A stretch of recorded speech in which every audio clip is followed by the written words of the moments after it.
السلام علیکم، میں ہوں عارف شہزاد اور آج یوٹیوب چینل جو کہ مائنڈ شفٹڈ ہے، ہم نے ابھی ریسنٹلی شروع کیا ہے، اس کے حوالے سے بہت سارے سوالات تھے جن کا جواب دینے کی کوشش کروں گا، اور یہ بات بھی تفصیل سے بتانے کی کوشش کروں گا کہ ہم نے یہ چینل کیوں سٹارٹ کیا۔ اسی لیے میں نے ایک کھلی فضا کا انتخاب کیا ہے کہ میں کھلے دل کے ساتھ آپ سے اور کھلے ذہن کے ساتھ آپ سے باتیں کر سکوں۔ آپ نے ریسنٹلی ایک نیوز دیکھی ہوگی جو گارڈین اخبار کی نیوز ہے،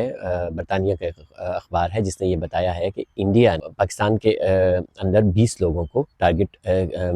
کلنگ کروائی ہے، اور وہ جو 20 لوگ تھے ان کو پاکستانی لوگوں سے ہی مروایا گیا ہے، اور ان لوگوں کو مختلف طرح سے مینیپولیٹ کر کے یوز کیا گیا ہے۔ یہ ایک خبر ہے۔ اس خبر سے تھوڑا عرصہ ہم پیچھے اگر چلیں تو آپ کو میں ایک اور خبر بتاتا ہوں کہ جب یورپین یونین میں ایک یورپین جرنلسٹ، ایک ڈس انفو لیب، جو یورپین ڈس انفو لیب ہے، انہوں نے ایک نیٹ ورک پکڑا تھا انڈیا کا، جو پچھلے 15 سال بہت بڑا ٹائم ہوتا ہے، 15 سال جو اقوام متحدہ کو پاکستان کے خلاف یا یورپین یونین کو بھی پاکستان کے خلاف استعمال کرتے رہے، اور وہ اس طرح کرتے تھے کہ ان کا ایک بہت بڑا، اس کا نام انڈین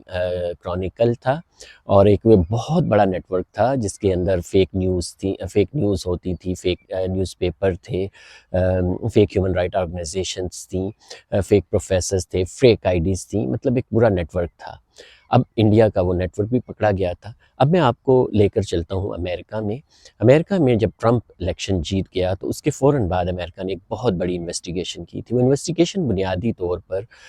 اس حوالے سے تھی کہ امریکن سیکیورٹی ایجنسیز کا یہ کہنا تھا کہ امریکہ میں ٹرمپ کے الیکشن سے پہلے رشین جو تھے انہوں نے فیس بک کی بہت زیادہ جو ایڈ سائٹس ہیں ان کو بائی کیا تھا، اور تقریباً 11 ملین لوگوں نے وہ جو تھے پیجز پڑھے تھے، اور پھر ان کا یہ خیال تھا کہ اس پیجز سے جو ہے انفلوئنس کیا گیا ہے ووٹر بیہیویئرس کو۔ یہ 3 مختلف سینیریوز ہیں۔ اب اگر آپ ان کو کلیکٹ کریں، جو آج کا دور ہے، آج کے دور میں جو پیراڈائم ہے، پہلے ہاٹ وار ہوتی تھی، کولڈ وار ہوتی تھی، نیوکلیئر وارز ہوتے تھے، وہ تمام تنازعات اب بدل گئے ہیں، اور آج کے دور میں سائبر انیبل انفارمیشن وارفیئر کا دور ہے، اور پاکستان پہ میرے خیال میں اس وقت وہ جنگ مسلط ہے، اور یہ جنگ پاکستان دشمنوں نے مسلط کی ہے، انڈیا نے مسلط کی ہے، اسرائیل نے مسلط کی ہے، اور اس کو عمران نیازی جو ایک پاپولسٹ کلٹ لیڈر ہے اس کے ذریعے مسلط کیا گیا ہے۔ آج کے دور میں جو ماہرین ہیں وہ یہ کہتے ہیں کہ جب پیراڈائم شفٹ ہوا ہے ٹورڈز انفارمیشن وارفیئر جسے آپ کہتے ہیں، سائبر وارفیئر جسے کہتے ہیں، اس کی طرف جب پیراڈائم شفٹ ہوا تو وہ جو وارفیئر ہے اس میں جو فزیکل آپ کا دشمن جو ہے وہ کنٹرول نہیں کرتا، آپ کا جو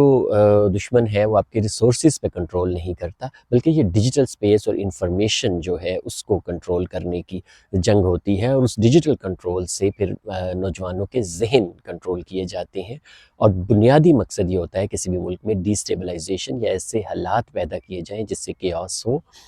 اس سلسلے میں کیوس تھیوریز بھی ہیں، اور جب کیوس ہوگا، ڈی اسٹیبلائزیشن ہوگی، تو وہ ملک، ان کا جو دشمن ملک ہے، وہ خود ہی تباہ ہو جائے گا، اور اس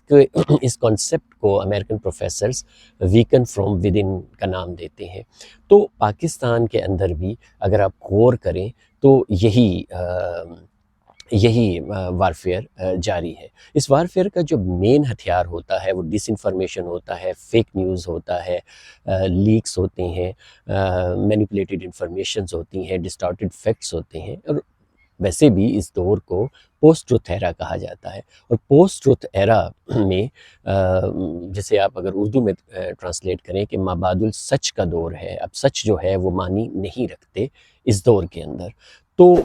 پاکستان کے اندر اگر آپ یہ غور کریں تو بہت لمبے عرصے سے یہ وار ہمارے اوپر مسلط کی گئی ہے۔ کیسے کی گئی ہے اس کی میں تھوڑی سی تفصیل آپ کی خدمت میں رکھتا ہوں۔ کر رہے تھے کہ فیک نیوز، ڈس انفارمیشن اور ان ساروں سے برین مینوپلیٹ کیا جاتا ہے نوجوانوں کا۔ پاکستان میں تو دیکھیں 60% جو آبادی ہے وہ نوجوانوں کی یا ٹین ایجرز کی ہے، اور جن کی وجہ سے جو ہے مطلب ایک بہت بڑا وہ ٹارگٹ بن سکتے ہیں۔ اب یہ جو فیک نیوز یا ڈس انفارمیشن ہے، انفارچونیٹلی ہمارے ہاں جو سیاسی جماعتیں تھیں، چاہے وہ پیپلز پارٹی تھی، پاکستان مسلم جو ٹریڈیشنل پولیٹیکل پارٹیز تھیں، مسلم لیگ نون تھی یا باقی دیگر جماعتیں تھیں، انہوں نے اس پہ توجہ نہیں دی، مگر جو پی ٹی آئی ہے انہوں نے اس پہ بہت زیادہ انویسٹمنٹ کی۔ اور آپ یہاں سے اندازہ لگائیں کہ جو الیکشن کمپین کے دنوں میں جو انڈیا کی ایک کمپنی ہے برانڈنگ ایریا کے نام سے، یہاں اس کا بھی نام بھی اسکرین پر آئے گا، آپ ضرور اس کو دیکھیے گا۔ برانڈنگ ایریا کے نام سے ایک کمپنی تھی جو کہ ڈیجیٹل کمپین جو تھی وہ ان کی ہینڈل کر رہی تھی۔ سو دیکھیں یہ جو نیا وار کا جو کانسیپٹ ہے، اس کے بارڈر بڑے بلیئرز ہیں، اس کو کنٹرول کرنا بڑا مشکل ہے، اس کو جانچنا جو ہے وہ بڑا ہی زیادہ مشکل ہے، اور انفارچونیٹلی پاکستان کا 98% جو مین اسٹریم میڈیا ہے وہ بھی فیک نیوز کو ایک نہ صرف یہ کہ فیک نیوز کے اوپر اس پارٹی کے کلٹ کو فالو کر رہا ہے، بلکہ چونکہ جو ان کے جو ٹی آر پیز ہیں، جو ان کے ویوز ہیں یا وہ ہیں، اس کو چونکہ اس پارٹی نے اس طرح سے دیکھیں جو پراپوگینڈا میں ہٹلر نے بھی جو کیا تھا کہ انفارمیشن کے جو سورسز ہیں کنٹرول کر لیا جاتا ہے، اور ابھی جو ہے جو انفارمیشن سورسز ہیں وہ سارے پی ٹی آئی نے کنٹرول کیے ہوئے ہیں، چاہے وہ انٹرنیٹ ہے، چاہے وہ فیس بک ہے، چاہے وہ یوٹیوب ہے، جتنے بھی ہیں اس پہ ان کا کنٹرول ہے۔ اور یہ کنٹرول کیسے ہے؟ اب دیکھیں کسی دن کوئی یورپین جرنلسٹ ہی ہمیں بتائے گا تحقیق کر کے کہ جس طرح انہوں نے ابھی بتایا کہ 20 لوگوں کو ٹارگٹ کلنگ کی اور پورا نیٹ ورک انہوں نے بتایا، تو وہ ہمیں بتائے گا کہ انڈیا کے جو مختلف ڈیجیٹل ایکسپرٹس تھے وہ کیسے ان کو سپورٹ کرتے تھے، فیسیلیٹیٹ کرتے تھے، اور ان کو اور اس کے تھرو جو ہے ان کی جو ویٹیج ہے، ان کی جو ویوز ہیں، ان کے جو وہ ہیں وہ بڑھائے جاتے ہیں۔ بہت ساری چیزیں ہیں جس پہ بات ہونی چاہیے، اور ہم انشاءاللہ انہی چیزوں کے اوپر اپنے اس چینل کے اوپر بات کریں گے۔ چونکہ پوسٹ ٹروتھ ایرا ہے، سچائی کو ڈھونڈنا بڑا مشکل ہے۔ جو مین سٹریم میڈیا ہے اور باقی جو سارے ہیں وہ ڈالرز کے پیچھے یا ریٹنگ کے پیچھے یا کسی اور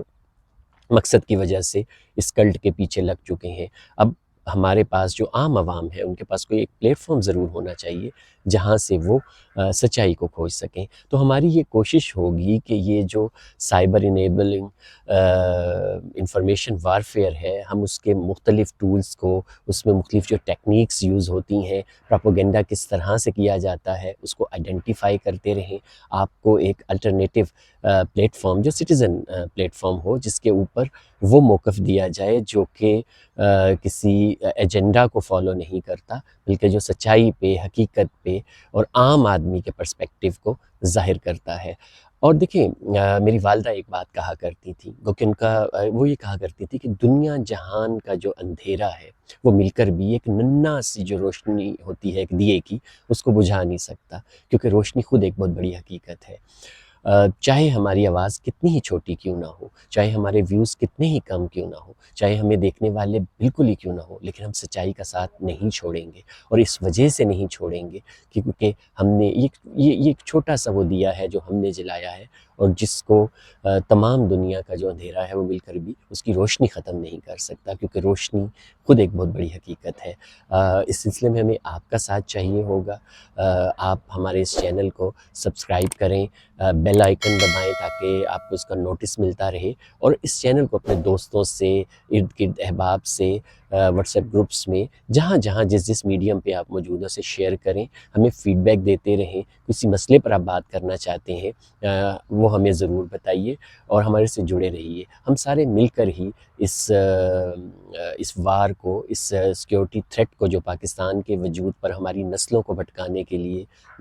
مسلط کی گئی ہے، اس سے ہم بچ سکیں۔ اپنا بہت خیال رکھیے گا اور ہمارے چینل سے جڑے رہیے گا۔ انشاءاللہ آپ سے بات ہوتی رہے گی۔ بہت شکریہ، اللہ حافظ۔